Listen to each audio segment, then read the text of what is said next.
masjid. Imam pengaruhnya besar terhadap sholat berjamaah, makanya imam itu mesti digaji. Imam Masjidil Haram Syekh Abdurrahman Sudais, Bapak Ibu tahu gajinya? Saya nggak tahu. Dari pemerintahan Saudi Arabia, luar biasa.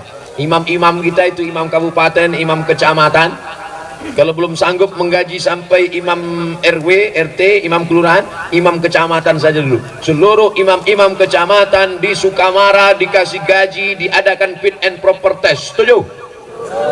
Dari mana duitnya? APBD. Setuju? Siapa yang mengeluarkan APBD? DPR.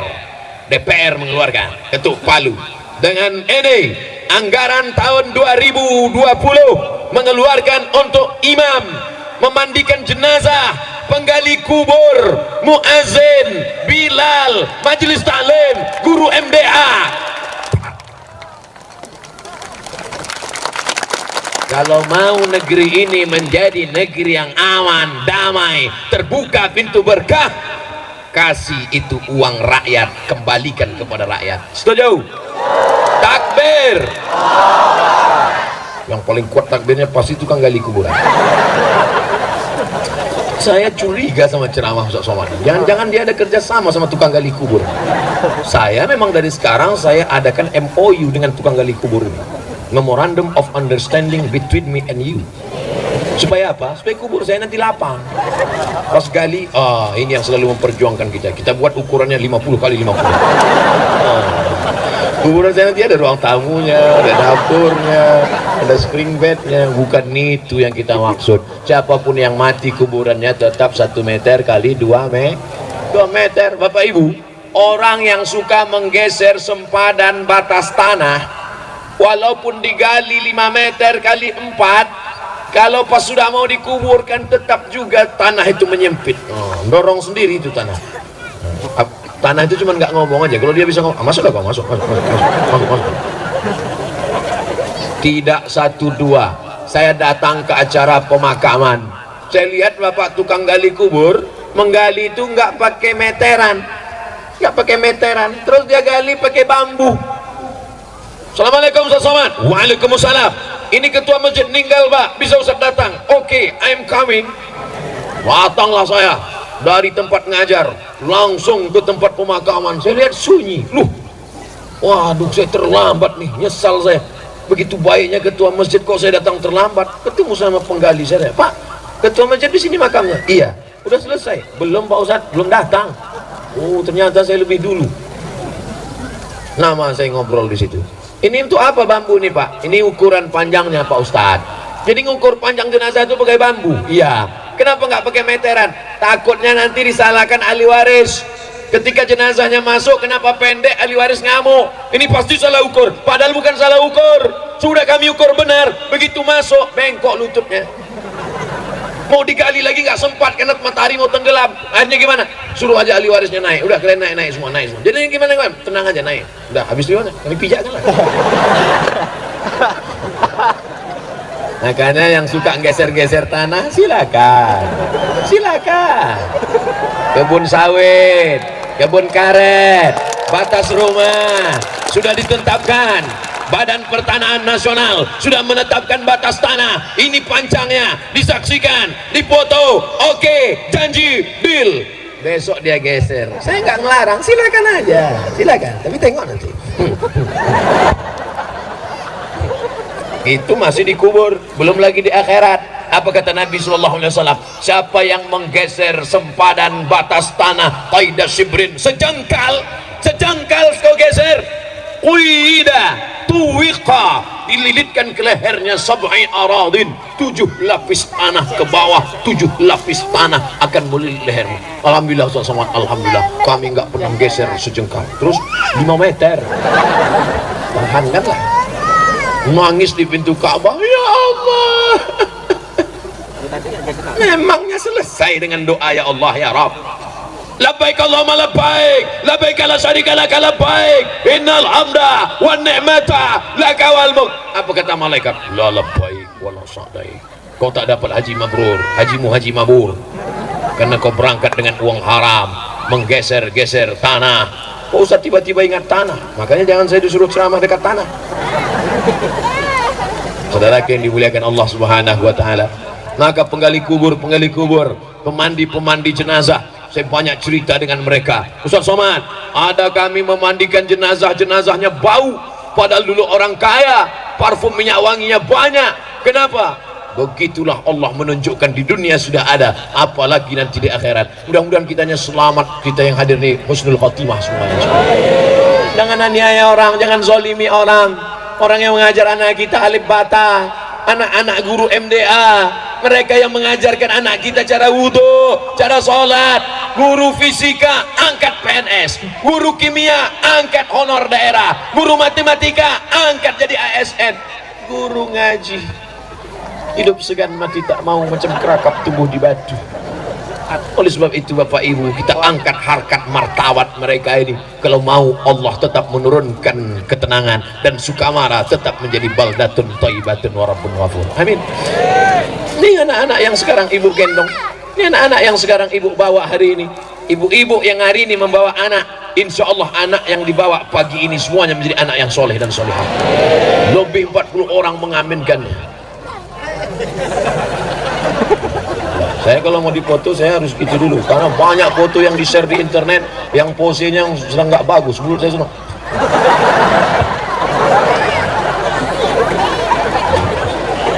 sampai mana tadi? Hilang pula bahan. Anak-anak yang digendong hari ini, lihatlah bagaimana usaha sih. Bapak enak aja dengar ceramah. Ibu yang di sebelah mendiamkan anak. Nangis anak, tenang ya. Nangis anak, masuknya ke dalam. Tak juga diam, kasih keripik. Tak juga diam, masukkan cendol. Tak juga diam, ayo udah balik. Tapi insya Allah anak-anak ibu akan menjadi anak yang soleh.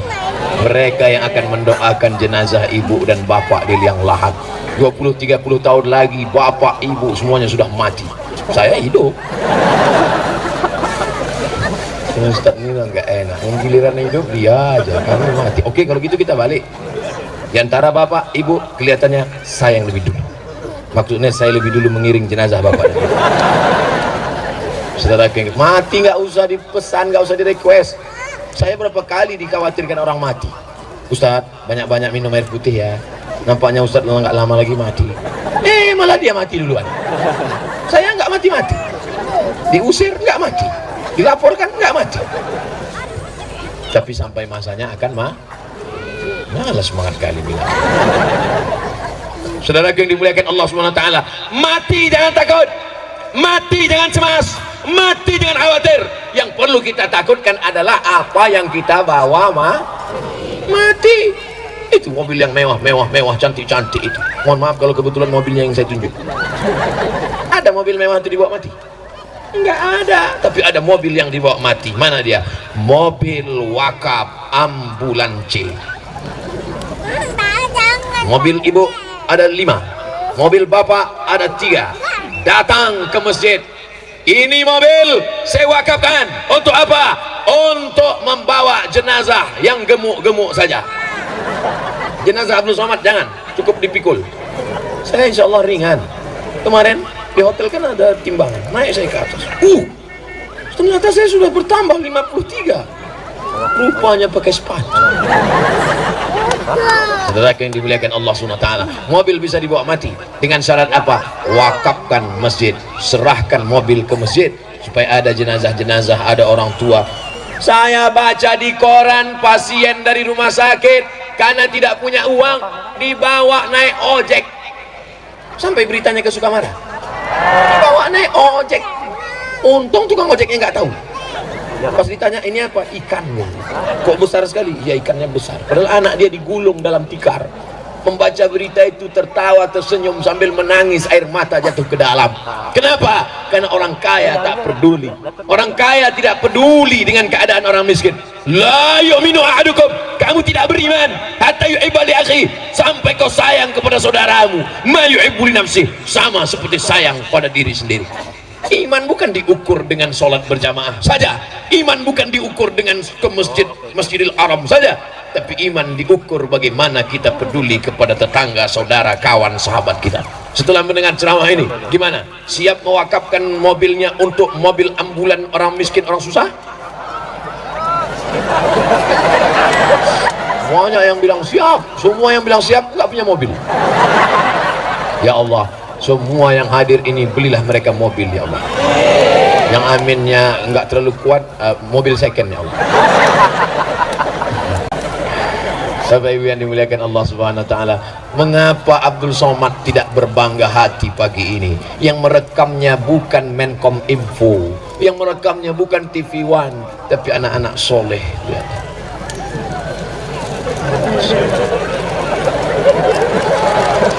Diajaknya kawan, bro, kita sedang disorotnya.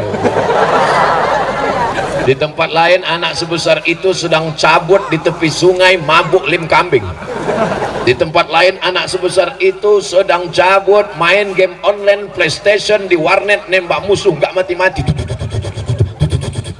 Di tempat lain anak sebesar itu kemana dia hilang? Sedang melawan bapaknya, emaknya durhaka. Tapi di Sukamara anak sekecil itu datang mendengar ceramah, mendekati ustadz, mengambil gambar ustadz, pulang ke rumah akan dia tonton, akan dia ulang. Ada ustadz dalam kepalanya. Mereka lah yang akan mewarisi dunia menjadi pemimpin Sukamara 20-30 tahun akan datang. Abdul Somad mati dimakan cacing tanah, nggak apa-apa. Abdul Somad mati ditelan zaman, nggak apa-apa. Tapi ajaran pengajian, sedihkah Abdul Somad meninggalkan dunia? Tidak, karena ada 1000 Abdul Somad lahir di Sukamara. Ini anak kecil pakai jilbab, pakai jilbab. Di tempat lain sudah mau mati nggak pakai jilbab, sudah tua, leher sudah macam leher ronta, tetap juga pakai jilbab. Lipstick dipasang di atas, turun ke bawah. Begitu kan? Celak dipasang ke sini, luntur. Macam film Joker. Masih juga pakai lipstick.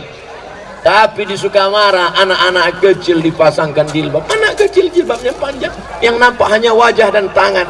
Inilah negeri baldatun thayyibatun wa rabbun ghafur. Tapi dengan syarat dan ketentuan berlaku. Ramaikan masjid dengan sholat suami-suami, laki-laki, kalau memang kalian gagah perkasa, laki-laki yang laki-laki sejati, bukan yang badannya berotot, tegap, kumis melintang, tatu kanan dan kiri. Laki-laki yang gagah perkasa bukan laki-laki yang bininya 4 dan 5. Laki-laki yang gagah perkasa adalah laki-laki yang sholat berjamaah. Ini anak-anak gadisku, jangan sampai nanti kalian digoda sama laki-laki. Apa kata mereka? Lautan kan kuseberangi, bukit kan kudaki, Masjid Agung kulewati. Apa itu? Kalau memang kau jantan perkasa, datang kau ke masjid, sholat berjamaah. Betul? Ibu, jangan terima calon menantu yang tak sholat. Jangan terima calon menantu yang tak sholat. Jangan terima calon menantu tidak sholat. 3 kali kau ulang. Setuju? Awas kalau kalian terima laki-laki sakau. Ya Allah, ibu-ibu ini, kasihlah mereka menantu yang soleh-soleh. Di mana mereka? Tidak jauh dari ibu. Inilah. Yang senyum yang lajang aja. Ini anak udah 5 senyum. Ibu, calon menantu ibu di sini. Kau masih lajang. Ibu begitu, bapak ikut senang. Tidak ada gunanya kaya. Saya sudah banyak lama hidup, banyak dirasa, jauh berjalan, banyak dilihat, lama jadi ustadz, banyak yang curah. Ustadz Somad, saya sangka dulu kalau nikah sama dia bahagia. Dia PNS, pengusaha, mobilnya megah, rumahnya mewah. Saya sangka kalau nikah sama dia bahagia, ternyata Pak Ustadz rasanya seperti tidur sama babi hutan. Kenapa gitu Bu? Dia nggak sholat. Apa yang bisa saya lakukan Pak Ustadz? Suami saya nggak sholat, nyanyi. Hah? Sudah ada surat teguran dari anggota DPD. Kenapa nyanyi Pak Ustadz? Bukannya doa. Suami saya nggak sholat, jadi apa yang saya lakukan Pak Ustadz? Ibu cukup nyanyi aja pagi-pagi. Apa nyanyinya Pak Ustadz? Sepohon kayu daunnya rimbun, serta buahnya walaupun hidup 1000 tahun kalau tak sembahyang. Nanya walaupun hidup 1000 tahun kalau tak sembahyang apa gunanya. Itu hari pertama. Tengok besok dia enggak juga berubah. Hari kedua,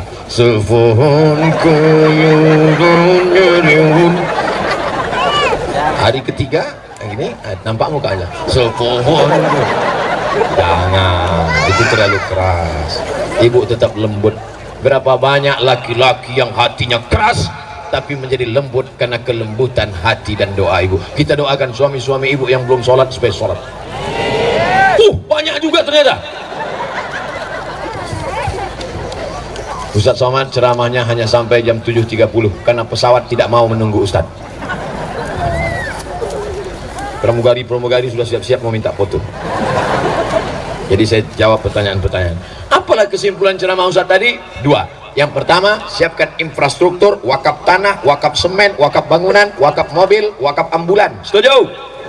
Yang kedua, setelah infrastrukturnya siap, maka dirikan sholat berjamaah di dalam, angkat imamnya, kasih gaji, buat fit and proper test, adakan lomba azan, angkatan lomba musabaqah imam, adakan lomba marhaban, lomba baca yasin, lomba, pokoknya lomba-lomba segala lomba.